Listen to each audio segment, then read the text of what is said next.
Hey, what's up YouTube? Welcome back to 3DIY.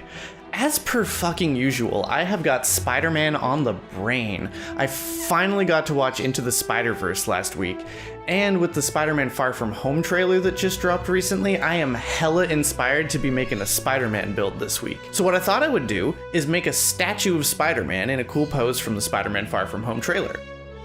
So, the problem with this plan, and I can't stress this enough, I've never tried to model an organic form before, let alone a human body. Let's get started, shall we? Ooh, am I Crinley? So let's get started, shall we?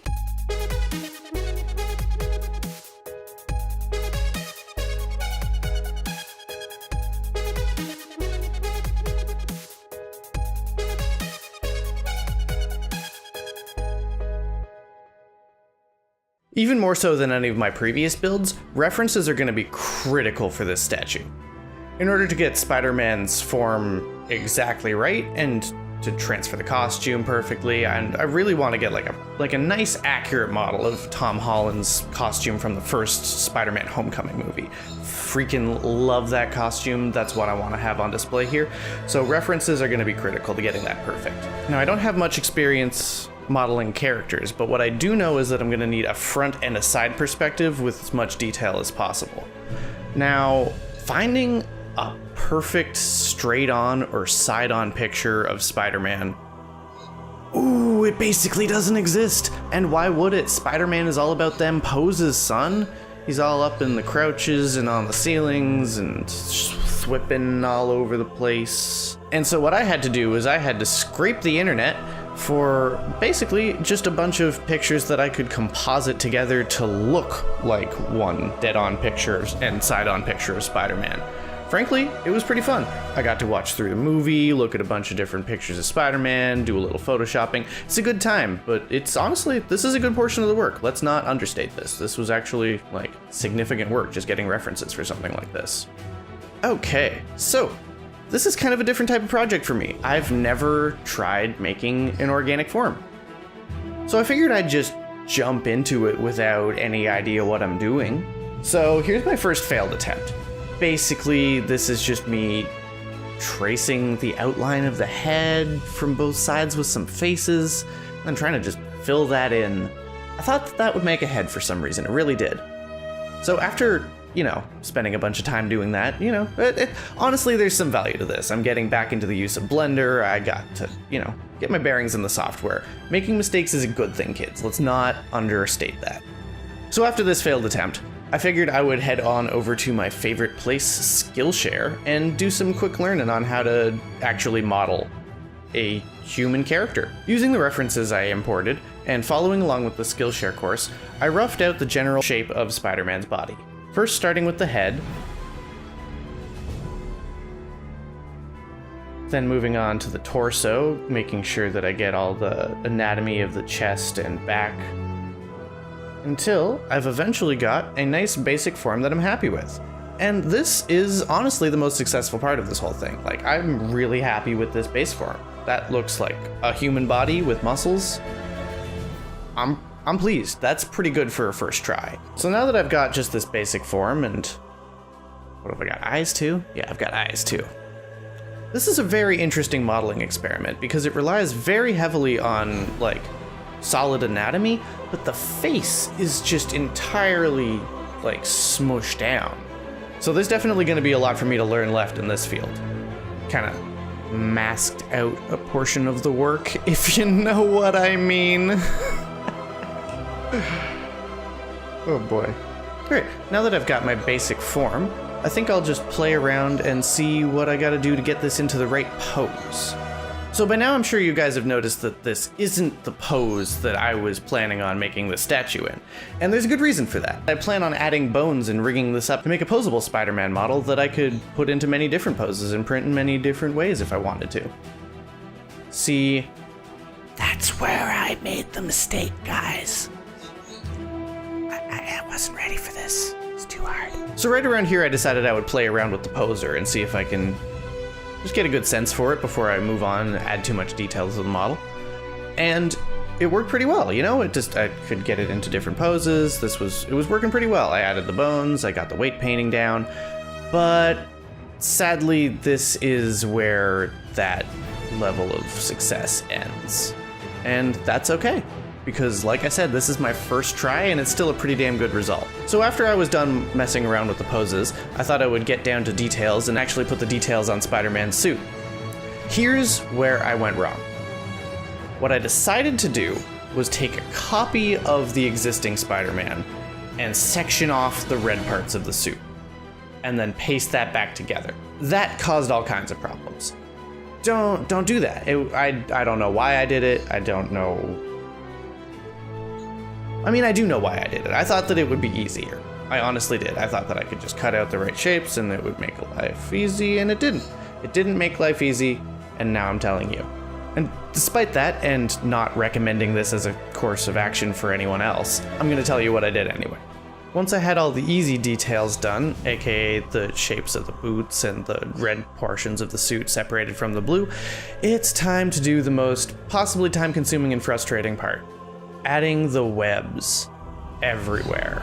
This initially took me a little bit of trial and error to figure out, and a little digging on YouTube, but I found that the best way that I had to draw these three-dimensional webs on Spider-Man's suit, aside from, actually like just painting them on afterwards, which could have been a good idea, but I want like mechanical precision from my print. I don't want to have to be the steadiest hand and make a perfect Spider-Man painting on my 3D model when I can have perfection here. Using a combination of the snapping tool and the shrink wrap modifier, I drew the webs all over the surface of the body, following the references that I had, and just kind of zoned out with it. This took a really long time. It was pretty simple, basically, but it took a lot of little adjustments to make sure that the webs had the right amount of vertices so that they weren't poking through the skin in any places, and it was just a big long amount of work. But that's what we have Audible for. Not that I'm sponsored. Hashtag please sponsor me, please. Now all of the actual detail work is complete. Now I just have to find a way to put this all back together and make it posable. Oh man, that is not working out the way I want it to. So I don't want to get too far into this in this video because frankly, I don't know a whole lot, and that is being made very clear by the way that this posing situation is going. After I got all of these models technically together, I put a new skeleton in it and I thought that I would be ready to pose. Oh boy, was I wrong. So by virtue of the way that I did this, by cutting it apart and by having all of these webs not intersect with the body properly, presumably, I'm just not entirely sure, guys. All I know is that setting up the bones for this statue did not work. I was getting constant, these jagged pulls in different directions, and the webs were painting separately from the body when I was trying to get the weights assigned to the different vertices for the different bones, and it was not good. It was not good. So what I decided to do is cut my losses. And by cut my losses, I mean cut my Spider-Man up into a bust. Because honestly, I just want to get a video out at this point, and I've learned a lot. This has been a great process. I'm going to come back and do another posed figure with all of the lessons I've learned, but right now, I just want my Spider-Man. So I hacked it into pieces, chopped off the arms and the torso, and I printed it out as a bust. Okay, that was a hassle and a half, but finally, we're ready. We've got something to send to the 3D printing montage.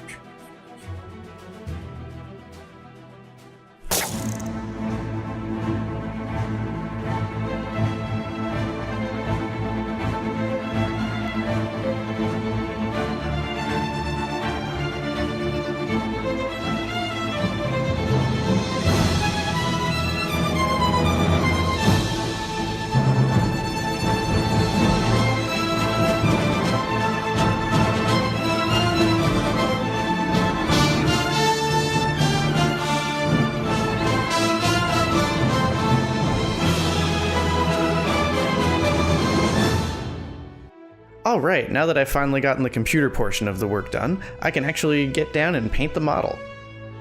First, I'm going to want to clean it up with some sandpaper.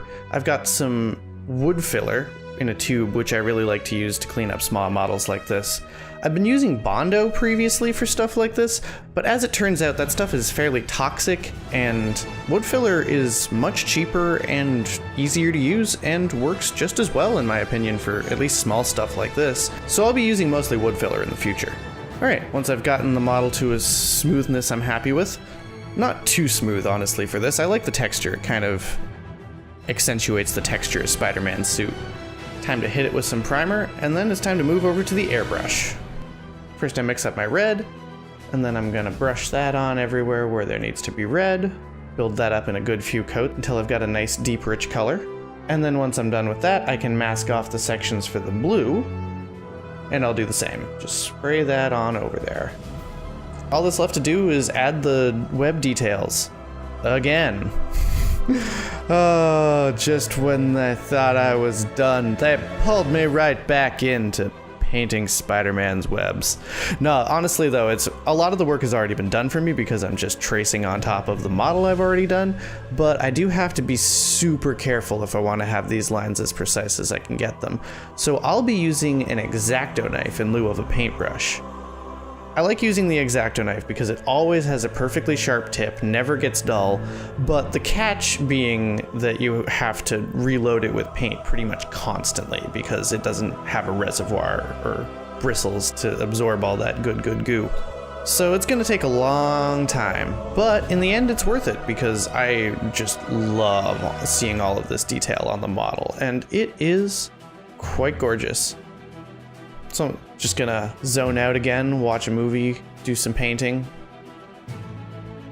and just get those details done.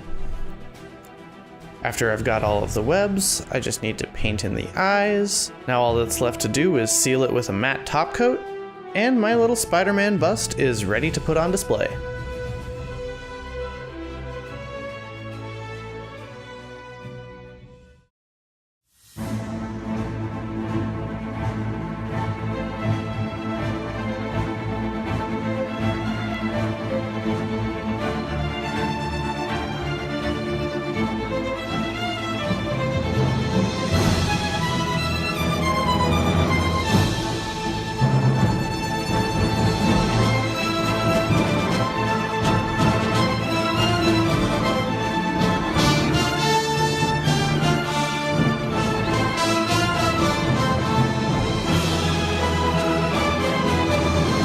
Okay, that was a fun one, guys. Honestly, I know that this is nowhere near the model that I set out to make. I wanted to make a statue in a specific pose, but I'm really happy with not just how this bust turned out, but just the learning process that I got to go through. I had a ridiculously ambitious idea. Yeah, it smacked me down a few pegs. Yeah, this is a much more logical first organic human-shaped form than a full-on posed statue.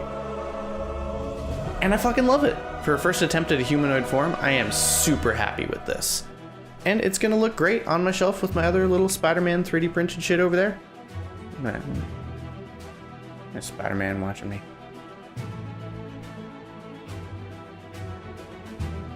Hey Spider-Man, how you doing? I'm doing well, Andrew. Why am I so shiny? I think I ran out of steam. Like, comment, and subscribe. I'll see you in the next one. Bye.